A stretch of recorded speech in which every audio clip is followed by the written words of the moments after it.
There we go, doggo. I think we're going live. And I'm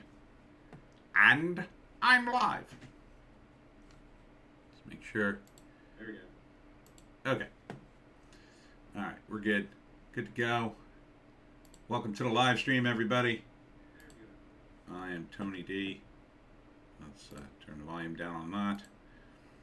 Oh, put you down. Okay. Okay. I'm all set. All right, as always, I'm just going to do some business. See if some people show up. Today is a live stream. I seem to be live. Is anyone here?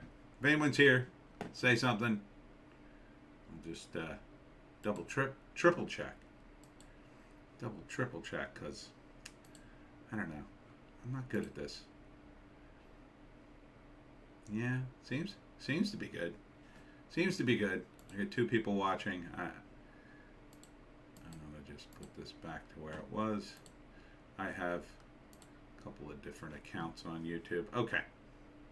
All right, so taking care of some business. Oh, there's JEC. There's Ardent. Hello, guys. How are you doing? And Magic Poop is here. Oh, Magic Poop. Glad to see you. All right. Yeah, we got a party. We got a party. Okay. So, quick take care of some business, and we'll get into it. So, obviously, no signing this weekend. Next signing is August 13th. This is at AmblerCon in Ambler, PA. Ardent says 2 irregulars anyway. Ha! Ambler, PA, Comic-Con and Street Fair. Never did this one. I think it's new. He's starting it. So excited about going to Ambler. And also the 14th, the next day on Sunday, Paranormal Books in Asbury Park, which if you haven't been there, it's a pretty cool place. Very Addams Family kind of bookstore, if you know what I mean. Right, Joan? Can everybody see Joan? There's Joan. There's Joan. Joan, who kept me up the other day, and I was just wrecked. I was just wrecked yesterday. I'm still kind of recovering today. It was not good. What else is going on? Sold some books, so that's nice. Thanks to all who bought books. And that's about it. That's about it on a lazy weekend. I wanted to get stuff done yesterday around the house, but I was just too fried. I was going to paint a railing and go buy some bread and do other things Italian people do. Just didn't happen. Just I might do it today. I don't know. It's so hot. It's so damn hot. Okay. Let's get into some headlines. This is Hollywoke Hot Take live. So we'll be going through some of the headlines. So if you want to talk about any of the stuff I talked about this week, or if you got screenplay questions, anything like that, feel free to pipe up, and I'll try to get to it. Wapo says drag shows are for children, squeaky clean, and family friendly. Yes, because nothing says family friendly like a dude with boobs dancing burlesque in front of your children. I still don't get this. I don't know why it keeps happening. This is really evidence to me of a social contagion, that people still feel like they need to support this. Like, they don't just support it, they feel that they have to. Like, if they don't support it, somehow the world will unravel and gay people will be imprisoned, and it's couldn't be further from the truth. Even my parents, who are pretty straight-laced, they had a friend from high school who, back in the day, they would call it female impersonators. And they would go to his show all the time. And he was a straight guy, but he did a whole show as Cher and Barbara Streisand, you know, that whole thing. And he was straight. He was straight. I blame RuPaul Drag Race. Maybe. That definitely helped mainstream it, but it doesn't explain why, like, librarians and teachers will go to the mat for this stuff. Like, absolutely throw themselves in front of the bullet.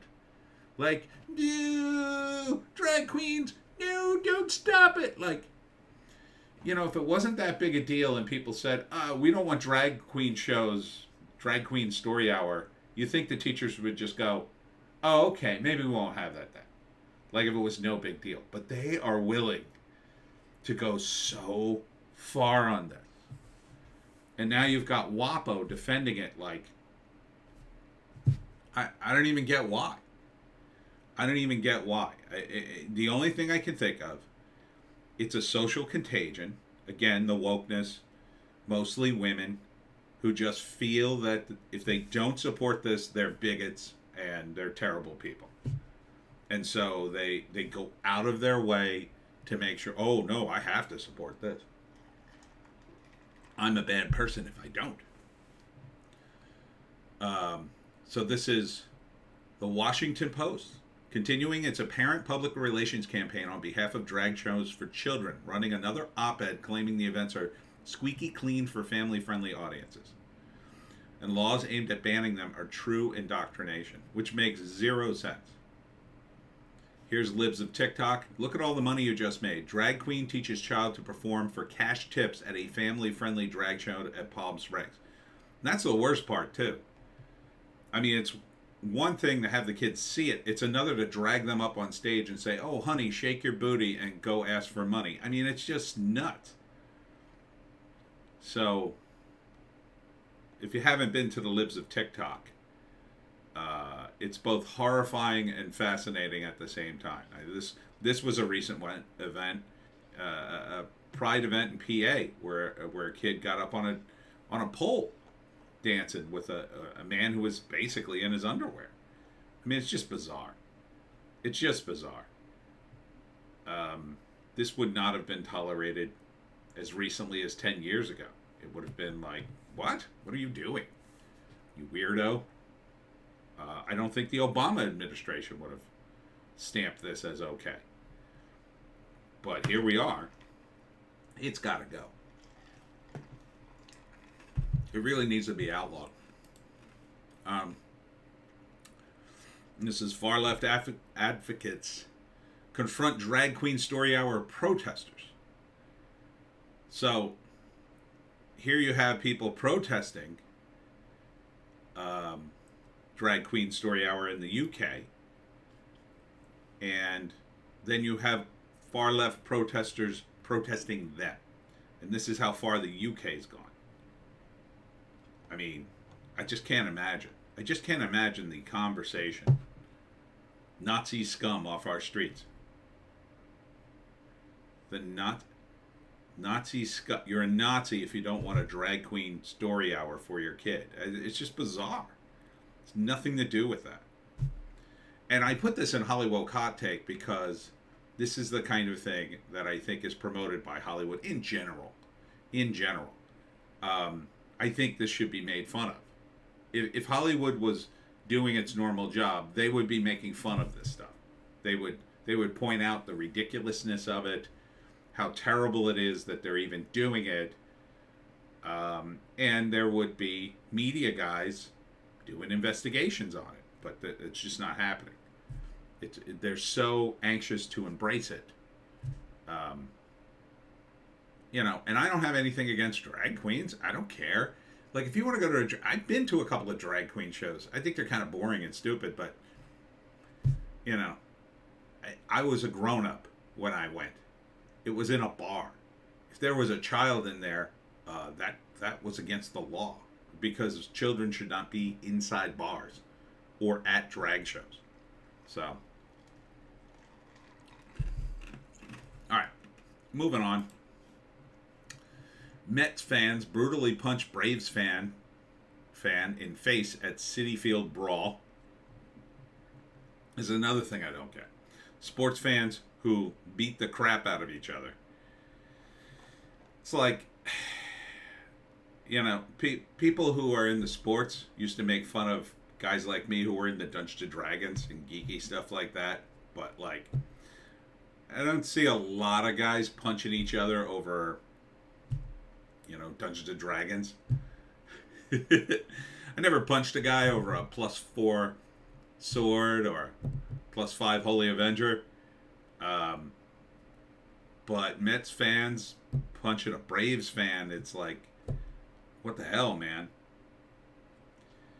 Magic Poop says, sounds like something a Phillies fan would do. Hey, you're right. That's exactly right. Yeah, the Phillies fans, the Philadelphia fans are brutal. We are brutal. I consider myself a Philadelphia fan because it's the closest big city to me. I mean, I don't do that kind of stuff. LOL, says Magic Poop. I mean, I don't throw batteries at Santa Claus, and I didn't beat up the.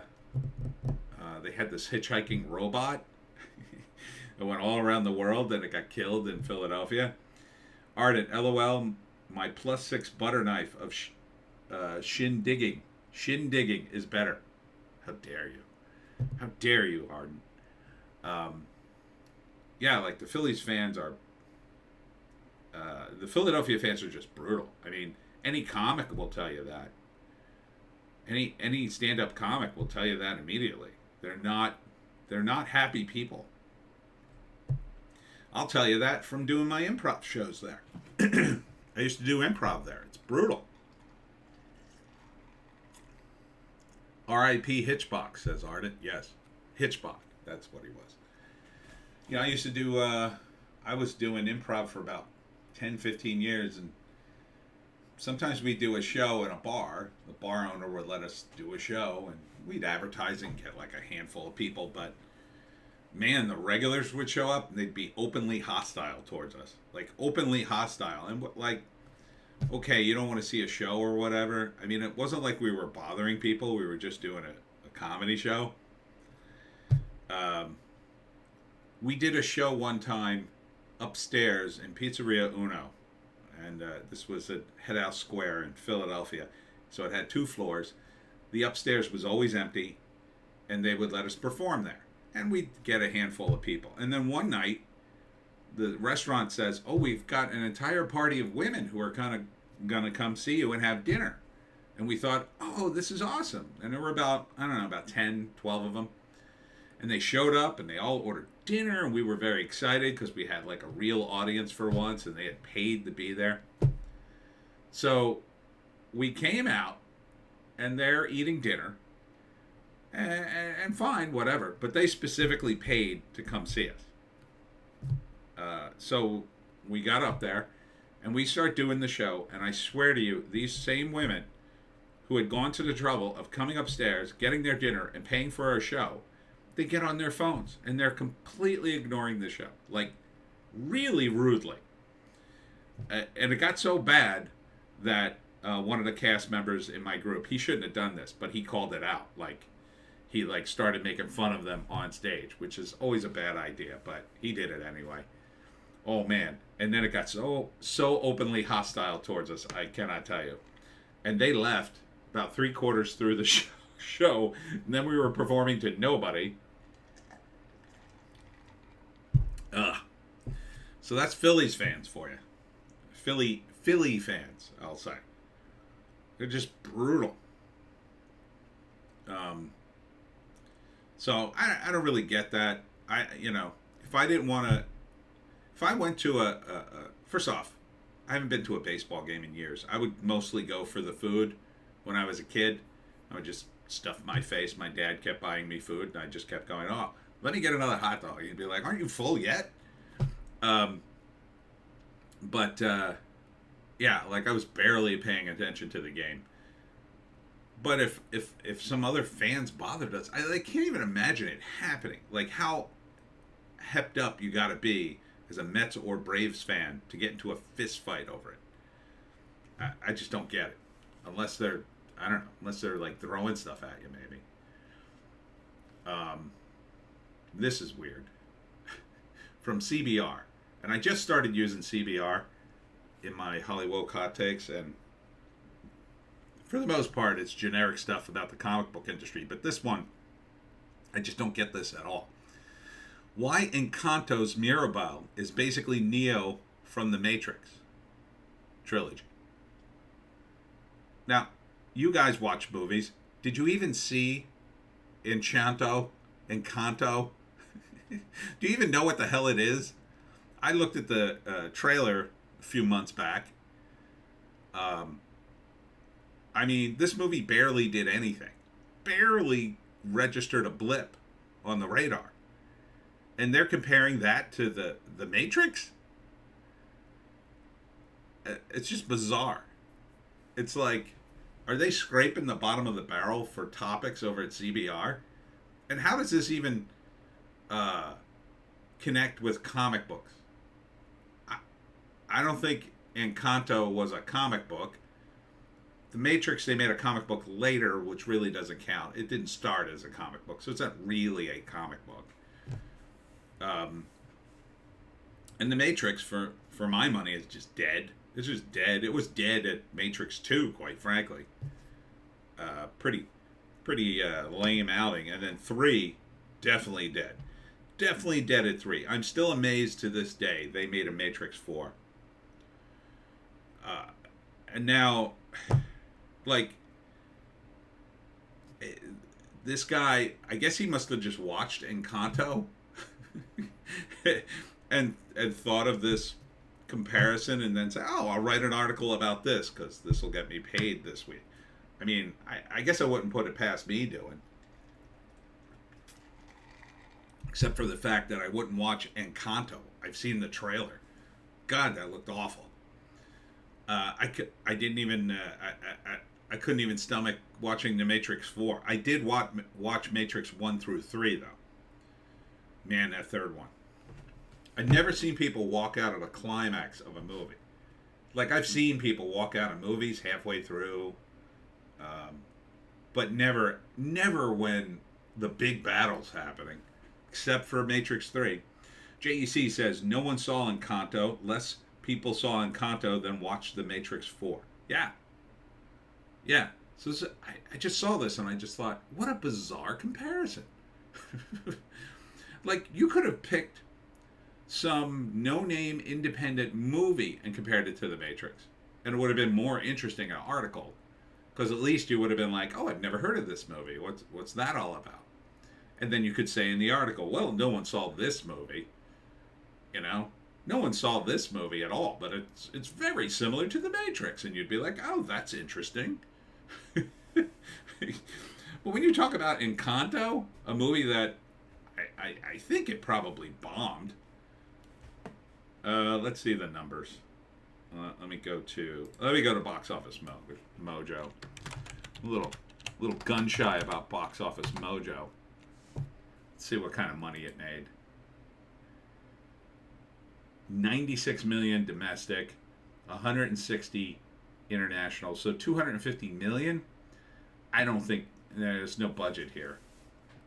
JEC, so they're saying this is a character. This character is an overpowered Mary Sue. Well, I just assumed that since this came out in 2021. Yeah. Box Office Mojo used to have the budgets of movies, but no one wants to give out the budget numbers. Let's see if the numbers say anything. Probably doubtful. Oh, they even have DVD sales and Blu-ray sales on here. Another 9 million. 230 though is not good.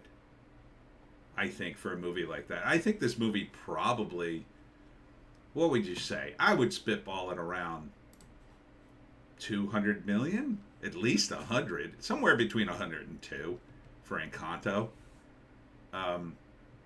Those animated things, there's so many people in them. So many people you had to pay. Even the rock bottom pay some of these animators get. There's a lot of people on a movie like Encanto, and I think it had music in it. There were a few stars, so I think you got to talk 100 to 200, somewhere in there. Maybe not 200, maybe not quite that much, but definitely over 100. Then you got to figure with advertising, another 100. JEC, I mean, they're comparing her to Neo from The Matrix, so she's got godlike power and basically Jesus. Yeah, I guess. I don't know, Encanto was this movie where everything was magic It was about a family. They all had magical powers except her. And then the house, that their house was somehow tied into all the powers because that was magical too. It was a really dumb movie. I mean, I'm watching it going, I kind of like the idea of a family of superheroes, but it was really weird. Like, she's the only one without superpowers, and then I guess at the end she gets the best powers ever because she comes of age, and there's a whole metaphor there. Just look dopey. And it's like, if you're going to do superhero movie kind of thing, you know, it just felt like they were trying so hard for this movie to be the most Latino thing you've ever seen. Right? And that's another thing too. Like Hollywood, you know, they go deep into culture really hard, and everything has to be that culture. And it's just like, it doesn't seem to be realistic at all. I mean, not that a cartoon needs to be realistic. Magic Poop says Latinx. Oh, right. Latinx, sorry. I bet they used that word in the movie. I bet they did.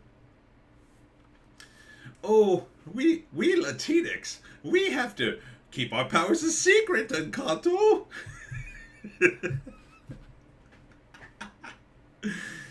Oh, God. You know, and again, like, the other Matrix, except for the first one. The first one's great, but it's such a comparison. Also, it's a trilogy. It's like, why would you compare Encanto to the Matrix trilogy? It's just bizarre. Bizarre. This was the big story yesterday. And Heche down vodka wine in podcast posted hours before crash. That's not good. Wow, she does not look good in that picture. This must have been during her podcast. What's going on there? Is that a bottle? Doesn't look like a bottle. It doesn't look like anything. Looks like a bunch of junk. Anne Heche appeared to have vodka in her Mini Cooper. That's vodka? I can't really tell. Just before crashing into a building. I mean, look at this. Now, this is what I know from the articles I've read. She hit two buildings. She hit one building, then pulled out, and then hit another building, and that's when her car burst into flames. And then today on Reddit, someone posted a Ring video. Now, I don't know how real this is. This may have just been a total joke. But it said, the caption was something like, Anne Heche speeding through a neighborhood and the sound of the crash. And I watched it. I didn't hear the crash, but you do see a car that looks like this go very fast down a suburban street. I'm not sure if it was her. I think she may have attempted suicide because apparently her brother did commit suicide in a car. Ardent, crash, hit and run, crash to fire. JEC, she did something similar when she broke up with Elon in the 90s, ran into someone's house screaming about aliens. Oh, really? I don't remember that. Yeah, and then I was surprised to find, well, I don't know if I should be surprised, but I was surprised to find out she's with a guy now. So, was that whole lesbian thing like a big smokescreen? Was that just to further her career? But wow, she does not look good in that picture. She doesn't look like herself. And drinking too much, that'll do it to you. That'll really puff up your face and really put on the lines. So, yeah, it's not good. It's not good. Now, if it was an accident, why would you even drive that fast? If you're that boozed up, it's crazy. If you're that boozed up, you think you'd drive slower. Just be like, oh, I'm all effed up. I better take it easy so I don't hit anything. Or at least if I hit anything, it'll just be like I hit it so slow, no one will care. And apparently she was burned pretty severely. So, Not sure where this is going to go, other than I think in a few weeks she'll be hitting all the major talk shows to talk about how she's probably gotten clean. I mean, if this isn't a wake-up call, she's doomed, right? You know, if this isn't a wake-up call to get clean, nothing is. So, a few weeks from now, she'll be hitting all the talk shows talking about how she got clean and how she hit rock bottom. Assuming she's not, I mean, this seems like an arrestable offense, especially if she was drinking, right? So she could end up with some kind of charge. I don't think they'd put her in jail, though. Jeez. Her doctor told her she should be drinking vodka instead of wine. That doesn't sound correct. JEC, she got burned half to death. She's going to be in a hospital for a while. Jesus. That's nuts. Around 60 firefighters took more than an hour to douse the flames engulfing her car. Yeah, that's the other thing about car fires. Man, they will burn. They will burn. They burn, all the plastic and stuff. Once it gets going, oh man. I think I have somewhere in my video catalog a car fire that happened near me, and it was like that. It was really bad. Well, I hope she recovers. Hope her face isn't all messed up. Electric car fires really burn. This is a Mini Cooper. I don't think it was electric. Magic Poop says, JEC must have been an electric car. I don't know. It doesn't look electric to me, because it looks like she has some kind of stick shift. A lot of those just have switches. And does the Mini Cooper have an electric version of itself? I don't think so. I know it was a Mini Cooper. I mean, it looks a little big to be a Mini Cooper, actually. Let's see if we can see what kind of car it is. Yeah, it looks too large to be a Mini Cooper. It's 4-door. Yeah, I don't think that's a Mini Cooper then. I don't think Mini Cooper. No, it says appeared to have in her Mini Cooper. Maybe this was a picture of her, a hybrid maybe, says JC. Yeah, maybe. I've seen this kind of control before.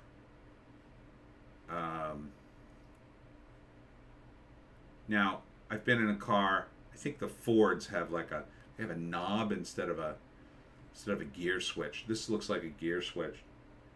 Cooper Clubman, extra long. Oh, okay.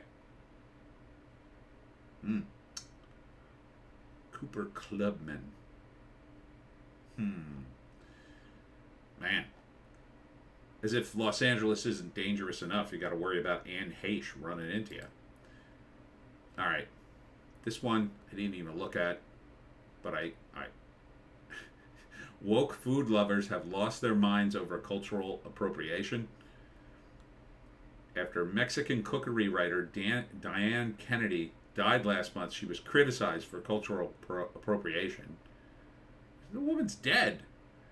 Jamie Oliver and Eric Rippert, I know Jamie Oliver, were also blasted for dishes who weren't considered authentic. Like, you can't cook Mexican food unless you're Mexican, please. This happens all the time. Certainly all the Mexicans cook all the Italian food around here. Yeah, go in any kitchen. It's mostly Mexican cooks around here, especially at the Italian pizza places. So this is one of the worst arguments the woke have. Cultural appropriation. It's cultural appropriation. You can't cook this food. You're appropriating the culture. So woke-tarded. It's like, you just have to follow instructions. I like to cook all kinds of stuff. I came this close. I had a bunch of cherries, and I said, ooh, I could make cherry turnovers with this. And I started to look up how to make pastry dough, and then I looked it up, and I was like, this takes too long. I have no patience. And like all the recipes were like, take pastry dough, and I'm like, well, I don't have any. I can make it, and then I had to find the second recipe for pastry dough, and it was just like, this will take forever, just for a turnover. And then I thought, I'm already a fat F, so I don't think I need turnovers. So I just put a kibosh on the entire thing. I said, screw it, because I'm gonna have to cook the cherries and pit them, and I just ate the cherries. Much more healthy. But yeah, this is I don't get this at all. I eat sushi all the time. Well, I shouldn't say all the time. I wish I could eat sushi all the time. I don't consider it cultural appropriation because I like sushi or want to make it. Don't make your own sushi, by the way, because you got to kind of know what you're doing. You have to have, you can't just go buy fish and do it. You can, but it's a little risky. You have to have stuff that's been flash frozen, or you have to cook it. So, if you don't have stuff that's been flash frozen and then thawed out, I guess they thaw it out to make sure all the parasites are gone. I had a friend at a party once, and he knew I was a big fan of sushi, so he made some, and it was pretty good. And then later I was like, where'd you get the fish? He's like, oh, I just went to the store. And I'm like, you can't just go to the regular store. You have to get the flash frozen stuff. He's like, I'm sure you'll be fine. And I was just like, dude, because you can get parasites from that. So you got to be careful. But, so bizarre. And then they're going after a woman who's dead over this, or I assume over this picture where she looks like Juan Valdez from the coffee commercial.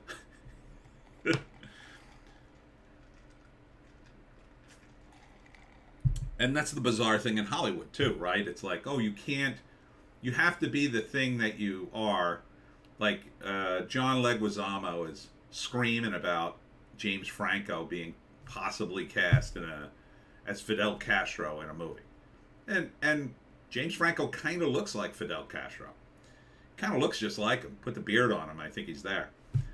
John Leguizamo kind of doesn't. I think Franco looks more like Fidel than Leguizamo. And Leguizamo's like, he's not Latino. That's not right. It's like, who cares? He looks more like him. You don't look that much like him. I mean, it seems like a paper-thin excuse to complain, I don't have work. I don't have work. Give me the job. Really? You gonna do that? You gonna do it like that, Leguizamo? I mean, it's not like you can't get work. He's pretty famous. I'm sure he can get work. Oh well. Mob justice. Students demand punishment for the innocents. This is in Harvard. I know this really isn't Hollywood, but I find these stories fascinating, and I think they do tie into Hollywood somewhat. But so there was a Harvard anthropology professor. Oh wait, another comment. Ardent, LOL. One of the guys on Discord said they should have gotten Trudeau instead. Yeah, like that's another thing. Like Trudeau should be, by the left's own rules, Trudeau should have been kicked out of office immediately upon the revelations of his blackface. Like he should have resigned. Nothing. They don't even talk about it anymore. It's like, well, meanwhile they've kicked, if you're a right-wing Republican and you, there was one guy, what did he do? I think he was that guy was a Democrat too. It's normally, like a Republican wouldn't be caught dead doing blackface or a KKK. Not anymore. Maybe back in the 80s. But, and like, who cares? It's just a costume. I don't really care that Trudeau did that. Make it clear. I don't care that Trudeau did that. I care about the hypocrisy. If he's going to go after people for being, bigots, then he should be hoisted by his own petard.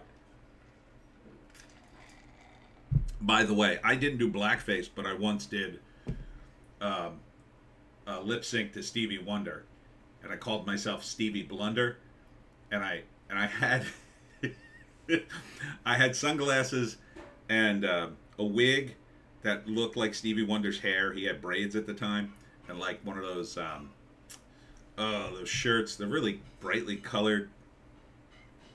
I can't think of what you'd call it. It was not paisley, but I don't know. It had that pattern.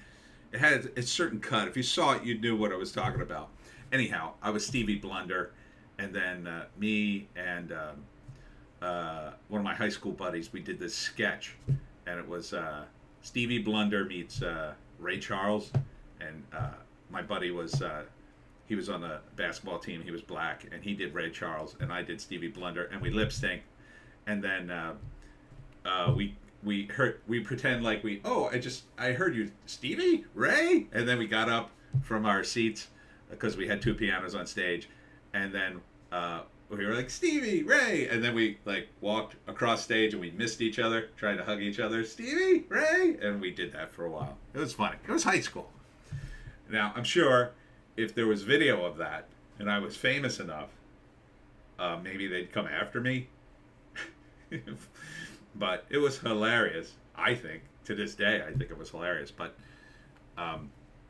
this guy is 77, and they're trying to get him fired. I guess he's he's in the Harvard Law School, but he's in anthropology? I don't know. It said anthropology teacher. Anyhow, he said to one of his associates, who is on the council that decides whether or not someone has committed sexual harassment, on the council of the union. And he said something to her because she's gay, she's a lesbian, and she was going to a country, let's see, what did he say? He said something like, if you go to Cameroon, watch out because they sometimes do horrible things to gay people to correct them. Now, the guy's 77, and clearly, I don't think he meant anything. Oh, here it is. He had warned her against traveling to Cameroon with her same-sex partner because he said gay people in that country are often targeted for corrective rape, a practice that has been documented extensively by human rights groups in the U.S. government. So he was giving her actual good advice, like, watch yourself over there.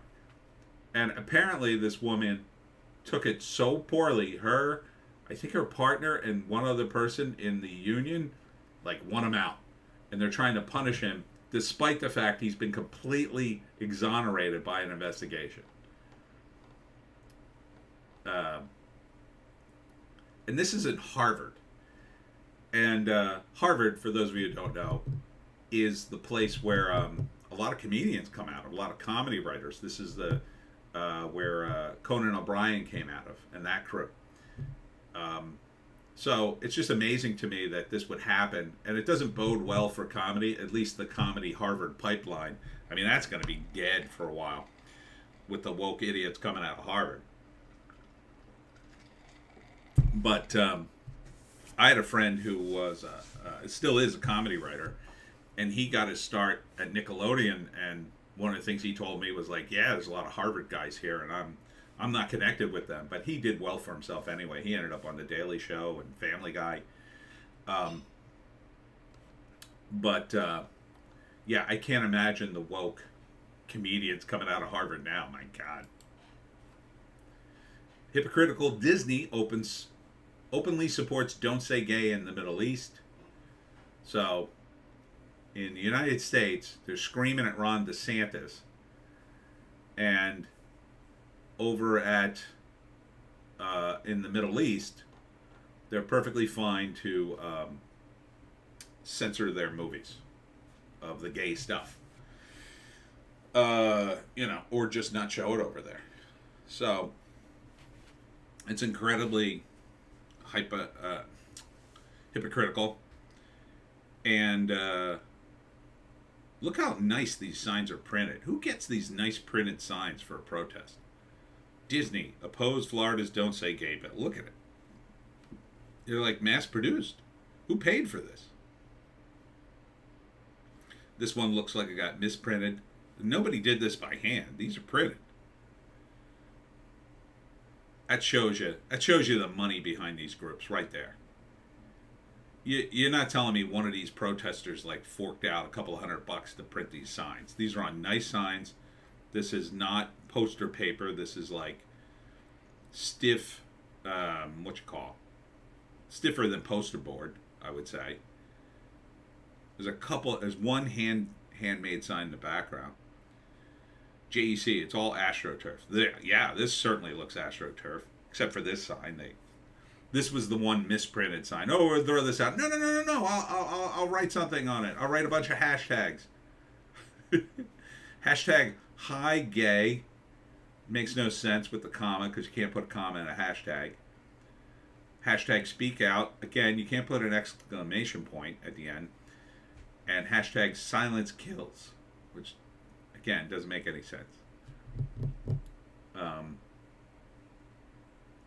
So I just can't wait for the other shoe to drop. Either Bob Chapek, according to Doomcock.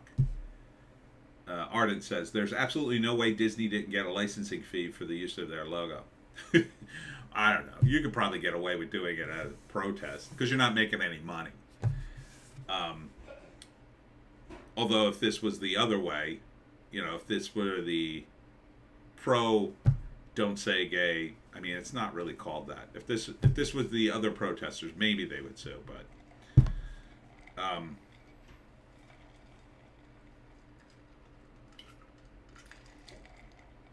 excuse me. So, I forgot. I lost my train of thought. Oh, yeah. So, Chapek is either going to turn this boat around or, I mean, he's going to bankrupt the company if he keeps going down this path. I think they've all gotten the message that they have to get out of the woke stuff. It seems to me that Zaslav over at Warner Brothers is getting out pretty hard. Disney has to be looking at that and going, yeah, we got to get out too. It's just that they're taking forever to do it. And when they get out, they won't be completely out. Their idea of getting out of this woke stuff is to go back to the way things were. So they'll still have woke idiots working for them. They'll just say, no, you can't do that stuff anymore.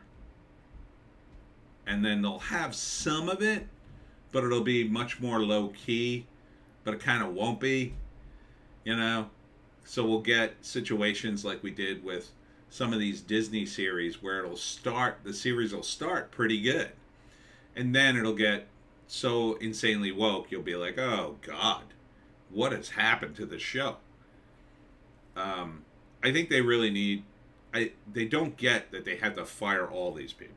They really do. They have to fire everybody in their companies who considers themselves an activist first and, whatever their job is, very second. They have to fire all those people and say, go do your activism, come back when you're ready to work. A lot of them are in the animation world, unfortunately. And this is a social contagion.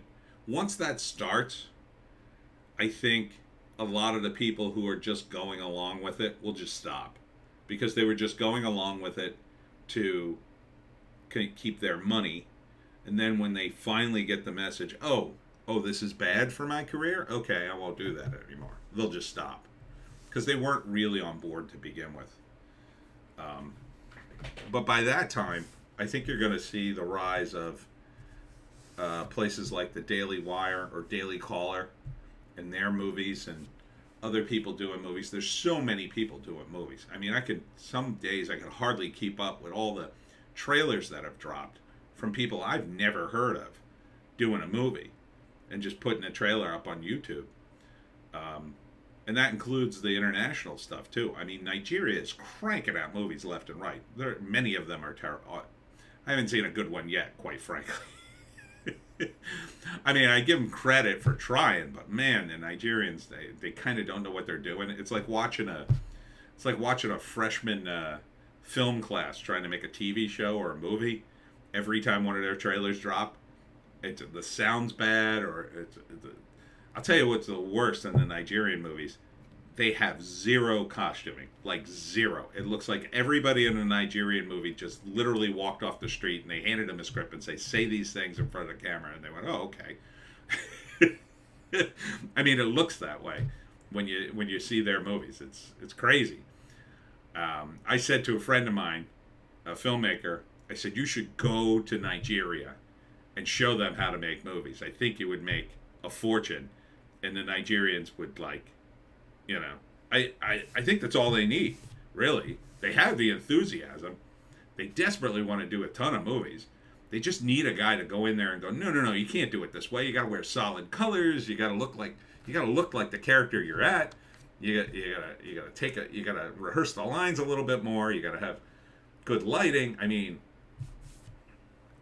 just watch some of the Nigerian movie trailers. And if you see one that's good, send me the link, because I'd be happy to promote it. I'd like to see them. You know, they even did a superhero one, which was funny as hell. It just looked like a bunch of teenagers who made the movie. And they all had superpowers, and they're all like kind of killing each other. But they all looked like those effects you would get in a laptop. But it looked fun. I mean, I just had no idea what was going on, because they were speaking, I assume, Nigerian. Is Nigeria, do they have their own language, or do they speak something else? I don't know. But it's fun to see, because it reminds me, and one of the reasons I find it so fascinating is it reminds me when I used to make movies in my backyard, because they were a lot like that. I would just aim the camera and I would say to my friends, say this. And we'd just shoot in the backyard, and we didn't know what we were doing, and sometimes it would come out and a lot of times it didn't. So, anyhow, Disney. Go F yourself, Disney. Elon Musk says he will buy Twitter on one condition. And that condition is, if Twitter simply provides their method of sampling 100 accounts and how they confirmed to be real, the deal should proceed on original terms. I don't think there's any chance in hell Twitter will do this, but they may be forced to do it. Because I don't think they're really doing it in a smart way. You know? If they're doing it at all. I think they might be lying. Maybe Elon knows that. He may have found out. I mean, if anybody's found out about it, Elon has. I'm sure he has guys. I mean, when you got billions of dollars, I mean, how much would it cost? Let's say you're working at Twitter and you know something. You know a piece of that puzzle, right? Guy approaches you in a coffee shop out in the middle of nowhere. Say, hey, you work for Twitter. I'll give you $50,000 if you tell me the information I need. Not even 50. Forget 50,000. I'll give you $5,000. Like, he pulls the money out and just slides it across the table. I'll give you $5,000. Just need to know how they do it. Cash. Untraceable. We're in a coffee shop with no video cameras. Middle of nowhere. I'll never tell who told us. I don't need to expose that. I just need to know how they do it. Who wouldn't take that money? $5,000, $1,000. I'd do it for $100. You know, I guess you're breaking your NDA. Probably NDA. Okay, so 5,000 I think would be the number. 5,000, maybe 10, because it's a Twitter employee. He's probably overpaid. I mean, and Elon's a billionaire, so he could certainly afford to throw him 100,000. 100,000 would probably be too much. That would set off bells and whistles. But certainly like 10K. Ardent, considering how much chitty prawn is supposed to be on Twitter, well, that's a completely separate issue. Yeah, I mean, there are some horrible things on Twitter that I don't get why they've allowed it at all. That is something they should have cracked down on, big time.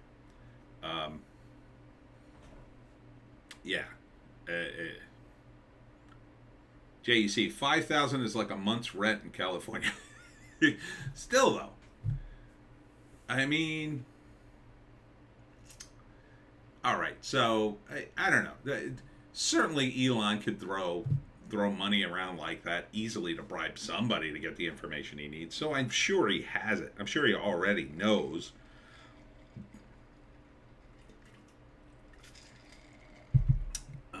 Man, $5,000.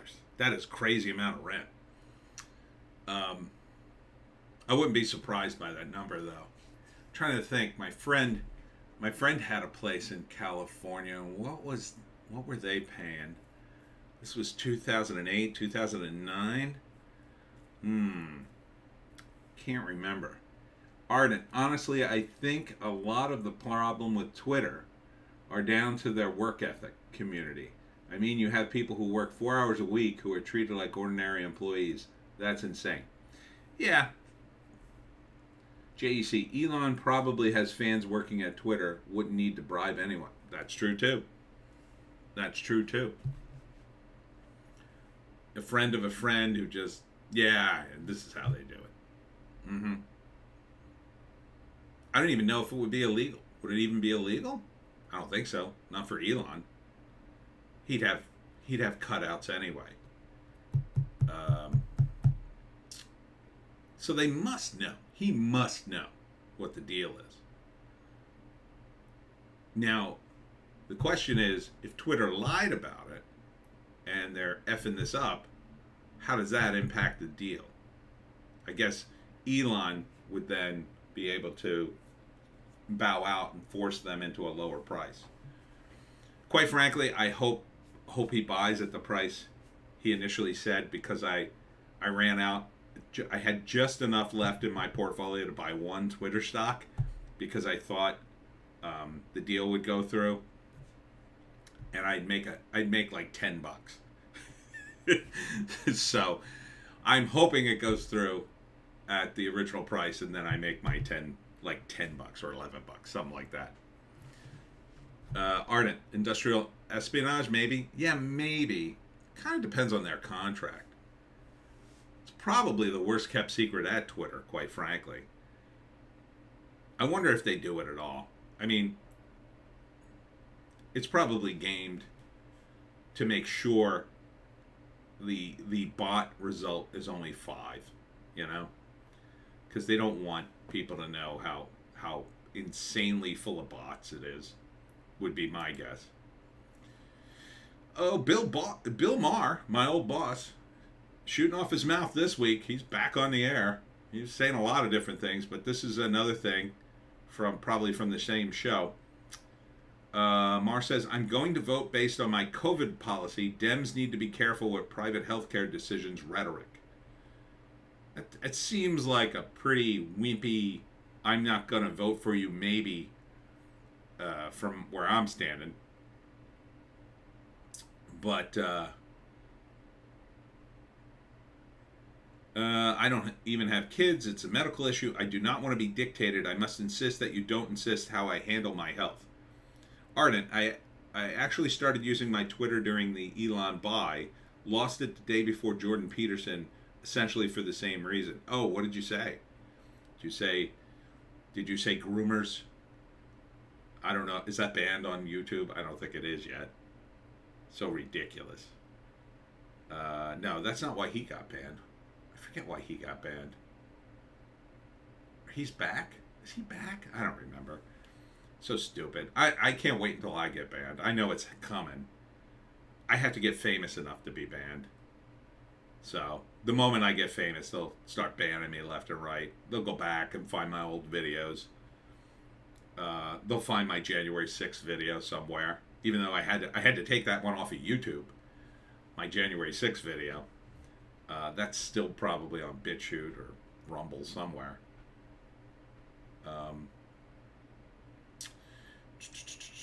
Yeah, so good for Bill, I guess. I mean, Bill, you have to be willing not to vote for them. And this is something I've been saying to Democrats probably 30 years.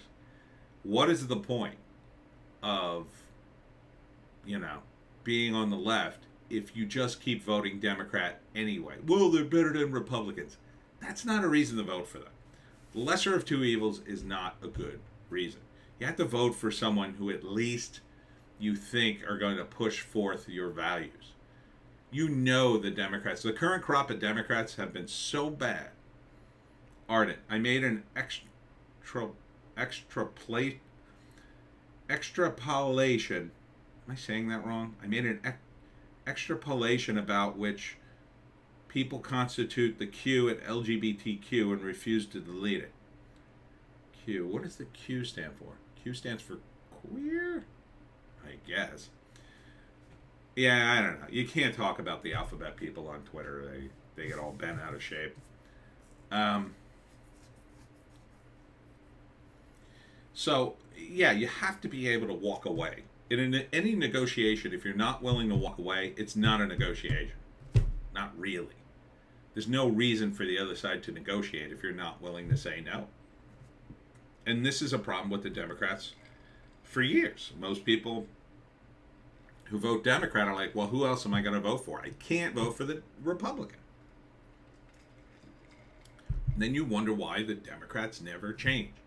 If people had been willing to draw a line in the past, when Democrats got out of line, we wouldn't be in this horrible position we're in. People like Nancy Pelosi should never be in office. She should never, not this long. Obviously, a person like her would get elected, but this long? I mean, she's so corrupt at this point. She's openly corrupt with her husband. Ardent, voting patterns need to be destroyed. People need to vote for their candidate that works for them on a policy basis. Yeah. JEC, 30% on Twitter voted, I am a robot. Yes, they did. 30? You think it's that low, huh? I don't know. I think it's higher than that. I gotta move things along. It's almost 3. Ardent, LOL. New study claiming there is no social contagion amongst trans-identified youth, roundly refuted from the post-millennial. So if you need something for your next argument, if you get back on Twitter, Ardent, here you go. This is very much what James Lindsay has talked about in the academic community, how these people do papers and they're not really checked. This one was checked and they got flattened, basically. This just dropped not too long ago. Clownfish did a video on it. Valiant Entertainment reportedly lays off employees. This is from, what is it, Comic Book News or comicbook.com. In another shocking move in the comic book publishing world, there's nothing shocking about this. Comicbook.com has learned that Valiant Entertainment has laid off several editorial employees today, but how many remains to be seen. Valiant Entertainment publisher Fred Pierce is reported to be amongst those who that are no longer at the company, and we've heard others are also exited. Pierce had previously been acting as the publisher for the brand since 2009, around the time it was revived with all new comics and the parent company. Bleeding Cool was the first to report news revealing that senior editor Lisa Hawkins has also left Valiant. Ardent, LOL, might make it a stream video topic off YouTube. Yeah. I think the most shocking thing about this article is that Valiant still was publishing comics. I had no idea. Ardent, hasn't Valiant been getting woke too? I don't know. I haven't seen a single comic from them in years, like new. You know, and you know me, I go to comic book shows all the time. I would have run into one of them.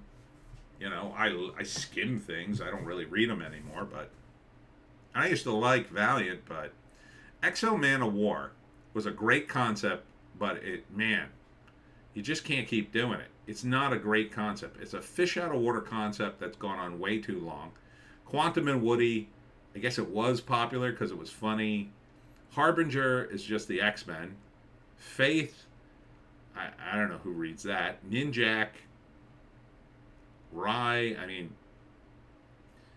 they're not great creations. Shadow Man has a bit of a following. Archer and Armstrong, also kind of a funny comic. And Bloodshot, out of all those, maybe Bloodshot is okay. And that's, I think, kind of been hurt by the movie, which went nowhere. It's like, talk about beating some trademarks to death. I mean, any new stuff would be better, I think.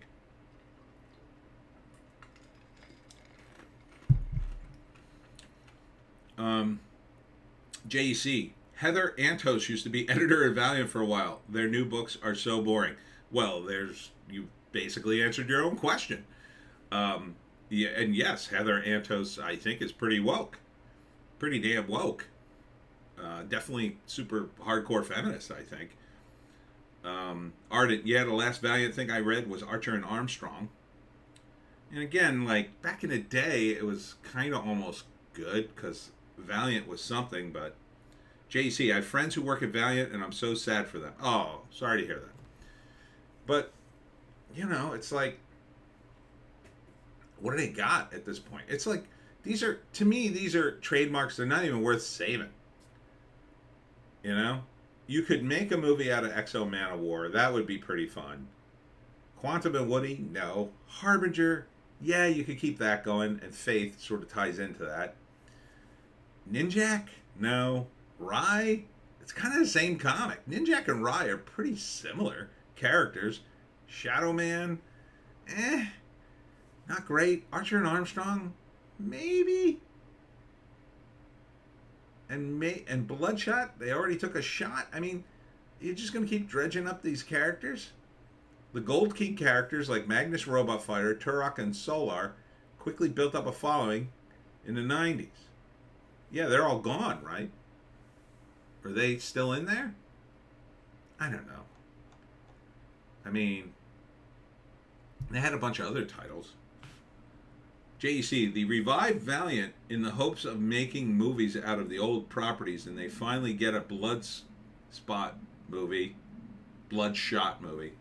off the ground just as the lockdown started. Yeah, it didn't look that bad. I mean, you had Vin Diesel. I think the problem with a Bloodshot movie is, I think Vin Diesel was probably miscast. It was probably not a good vehicle for him. Because he was kind of supposed to be like an Italian hitman. I think they needed, like, I don't know, somebody who was more Italian. I mean, I think Vin probably could have pulled it off, but you needed a guy with hair too. Ardent at JEC, tell them to go beg Eric July for a job if they're not wokies. I used to have a bunch of Magnus Robot Fighter back in the day. I had a few of them back when they were hot. I stopped buying Valiant the moment they put out that Magnus Robot Fighter with the chromium cover. I was just like sick to death of that stuff.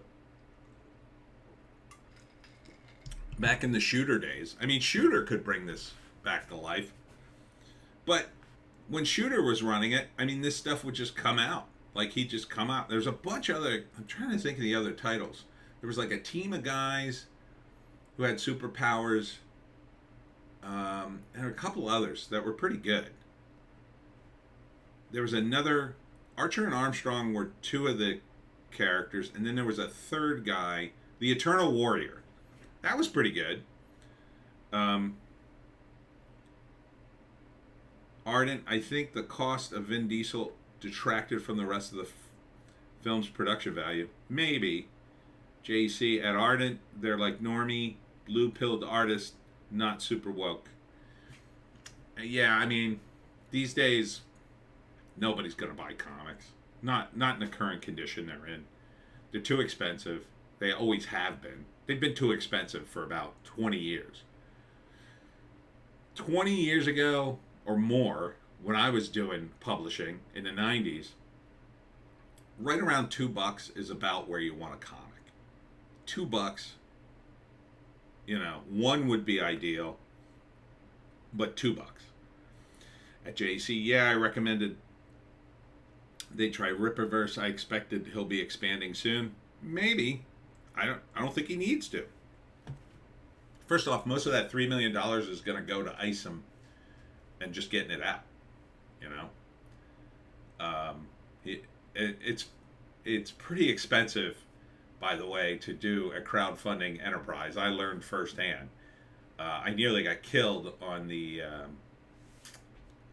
postage. If you're not careful, you can get killed on the postage. Absolutely murdered.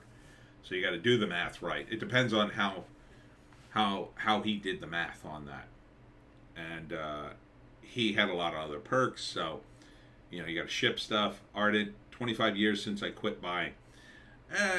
Last time I bought, geez, probably about a year ago. I was with a friend and we just went to a comic book store and I bought a couple. I didn't even read them.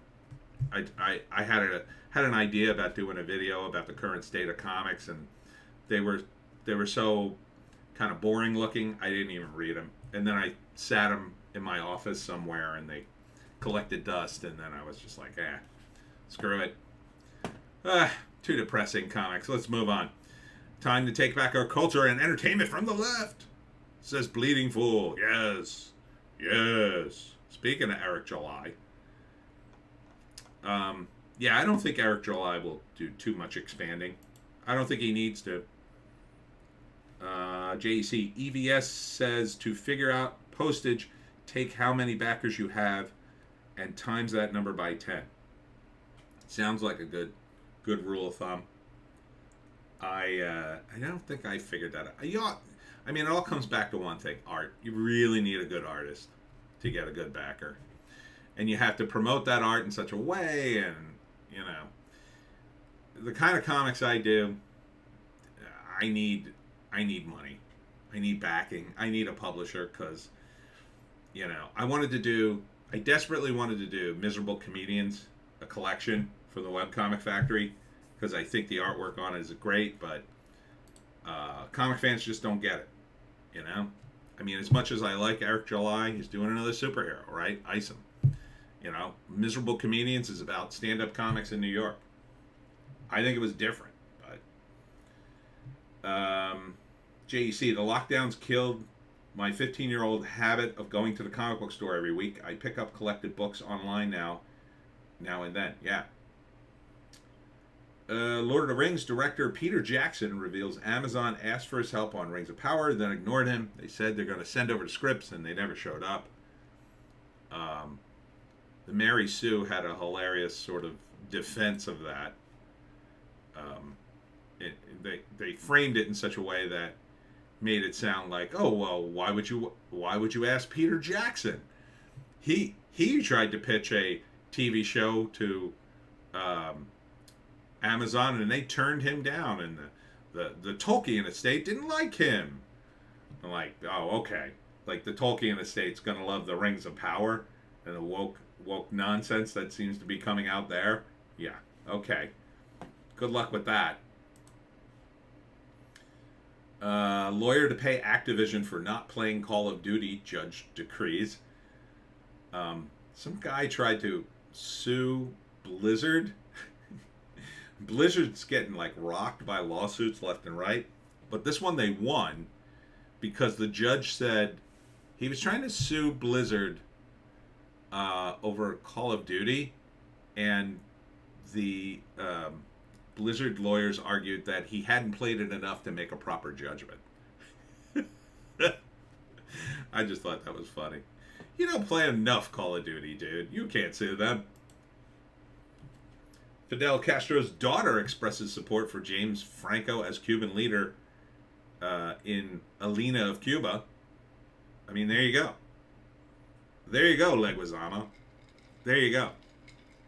Franco has the endorsement of one of the Castros, who I'm sure is insanely rich.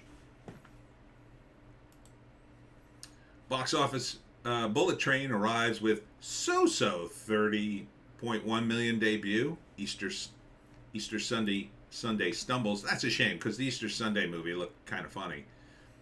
Bullet Train stumbles 30 million. Oh, but Variety also says it has a projected 30 million opening. Hits the rails with a projected 30 million. I don't know, 30 million's not bad. 30 million's not bad at all. Here's the numbers. So Bullet Train knocks out DC League of Super Pets as the number one. DC League of Super Pets down by 51%. Nope, down by 54% since last week. Nope, barely breaking even on the budget. There's no way that movie made money. No way. Thor: Love and Thunder down to 7.6 million. Total domestic gross 316 million. Oh boy. Oh boy, yeah, Love and Thunder is not going to hit $1 billion. Yeah, it's just going to squeak to 700 million. What a S show. What an S show. I don't know. Bullet Train looks fun. I'd see Bullet Train. I like movies like that. Brad Pitt seems okay. It looks. The more I see it, though, and the more I hear press about it, the less I'm liking it. I have to say that because it's getting a little cute, too cutesy. I don't like when they over push a movie and oversaturate my eyeballs with advertisements for movies. That happened with, for me, for Sliver. I was kind of psyched to see Sliver because Sharon Stone was super hot back then. And then, like, oh, after I heard so much about it, I was just like, I don't want to see this movie. But I still kind of want to see Bullet Train, but now I'm at the point where I think I can wait. It doesn't look that great now. It looks a little too, I don't know, a little too cutesy. I feel like I've seen most of it too. Super Pets is total wait until it comes out on video. Nope. Yeah, I'm probably not going to see Nope. I think it's going to be a forgettable movie now. Thor Love and Thunder, I will never see, most likely. Minions, I have no interest in seeing it. I mean, look at this list. Look at this list of movies. It's so lackluster. Top Gun, though, still at number 6. Where the Crawdads Sing, that's not my kind of movie. Easter Sunday looked good. I'm surprised it's not doing well. Maybe word of mouth will help it next week. But, I mean, against Brad Pitt, what are you going to do? Elvis, I told you, Elvis fans, it's not doing well. I mean, this is 250 worldwide. That's not great for a movie with that looked like it had a huge budget. And starring Tom Hanks. Oh, all the Elvis fans were like, you're a jerk for talking about Elvis. The Black Phone looked good for a horror movie. Jurassic World, go F yourself. Vengeance looked really good. I still kind of want to see this movie. It looks like it's going down the tubes, though. Jeez. I think that premiered last week. No. Well, yeah, it might have premiered at 10. Down 60%. Oof. Yeah, it's not doing well. It looked cool. Mrs. Harris Goes to Paris. No, thank you. Marcel the Shell with Shoes On. That's a kid's movie. I'm not really interested in that. Bodies, Bodies, Bodies. That opened? It only opened in 6 theaters? That's got to be like a preview, right? I thought this was going to open wide. I think this movie could be a sleeper. Paws of Fury. Another kid's movie. Everything, Everywhere, All at Once. I still kind of want to see this movie. Although it looks like it dropped like a stone, too. Lightyear, go F yourself. Sharp Stick, go F yourselves. That one's actually up. Love Song, don't know what that is. And Doctor Strange, still on the list. Still in theaters. Still in 45 theaters somewhere. What else we got? I gotta wrap this up. How Batgirl acting and James Franco's Castro casting highlight Hollywood's persistent erasure of Latinos. These racists, they didn't use Latinx. They didn't use Latinx. God, what an absolute clown show some of these articles are. Erasing Latinos in Hollywood. How about erasing all the redheads in Hollywood? What's up with that? What's up with that? It's like and Batgirl was another one, right? Although they gave her red hair, I guess. I don't know. This whole Batgirl thing, what an absolute wreck. I mean, look at his costume. Look at this costume. Where are the boobs? Where are the boobs? That's all Batgirl is. It's Batman with boobs. That's all it is. Where are the boobs? How can you not put boobs on Batgirl, you weirdos? I kind of want to see this. This is like that Jerry Lewis movie that never got released, The Day the Clown Cried. Which, for those of you who don't know, it's a Jerry Lewis movie starring Jerry Lewis as a clown who entertains the children at Auschwitz before they get killed. Yeah, that's a movie they made. And it was supposed to be a big Oscar winner thing, and legend has it that people have actually seen it. There was a copy floating around Hollywood that people weren't supposed to see, but some people, like, I want to say Harry Shearer or someone like that had seen it and wrote about it and said it was everything you could possibly imagine. It was just so, like, overly dramatic and insane, like, you know, some Hollywood executive saying, "Oh yeah, a clown, and you know he's helping the children, but they're all going to die," and it's like, ugh, who the hell would want to see that movie? Same with this, not quite as bad, but it's up there. Like, who the hell would want to see a Batgirl movie in which they put her in this bulky costume? She doesn't even look hot. JEC, I know the guy who designed that Batgirl costume. He's okay in person, but insufferable on social media. I'm so glad they canned this movie. Magic Poop, I have to see that. Which, the Jerry Lewis movie? I don't know if you can get a copy of it. There's rumors that there was some online, or at least the trailer, I think, dropped online somewhere. I think I saw a clip of it. It looks nuts. If I think that was it. Somebody might have cut something together. I don't know. You never know on the internet. But, yeah, like, who the hell would want to see this? What you'd want to see in a Batgirl movie is the hottest girl imaginable as Batgirl. Some hot young chick who's chafing under daddy's rule, you know.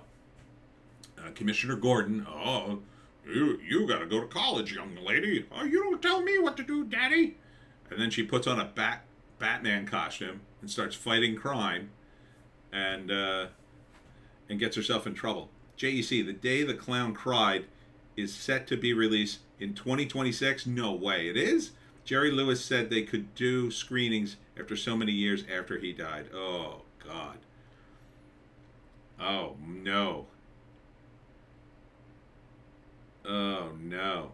There's some. Ugh. Yeah, I don't know. This Batgirl thing's gonna leak, though. You know it's gonna leak. The whole movie's gonna leak somewhere. Just give it a couple, maybe like another week, I think it'll leak. And then everybody will see it and go, "Oh, God." What did they say? They said, I read that Michael Keaton Batman dies and Batgirl takes his place. Superman dies off camera. Henry Cavill's Superman dies off camera. So you don't even see it. Supergirl takes his place. And I think that's all I heard. I think there was one other thing. JC, there's some making of documentaries of how the clown died or cried on YouTube. You can get a sense for what the movie was like. Yeah, that must have been what I saw then. Smart to release it after he died. Probably better than Batgirl. All right, end on a couple of white pills. Spawn movie star Jamie Foxx reveals he's seen concept suits. I don't know, this seems unnecessary, a Spawn reboot, but one with Jamie Foxx would probably be a big movie. I don't know. It's not the strongest concept in the world to reboot, honestly. It's okay. You know, there are a few Spawn issues I really like, but I don't know. In a movie, I think the Spawn TV show, the cartoon, was okay. Even the first movie was alright. You know, I guess.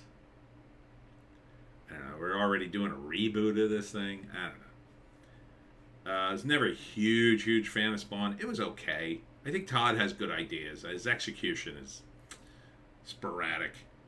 And finally, the big news. Frank Miller presents to publish surprise dollar preview comic this month. Now, this sounds something interesting to buy.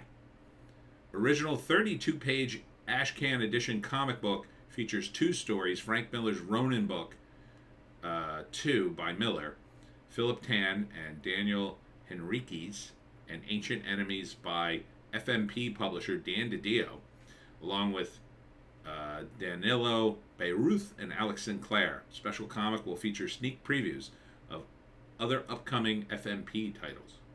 So this could be good. I don't like DiDio, but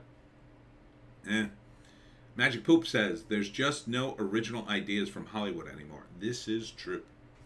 This is true. But Frank has some good ideas. He really does. I mean, Frank Miller's JC looks like a gender swap lone wolf and cub. Yeah, kind of does.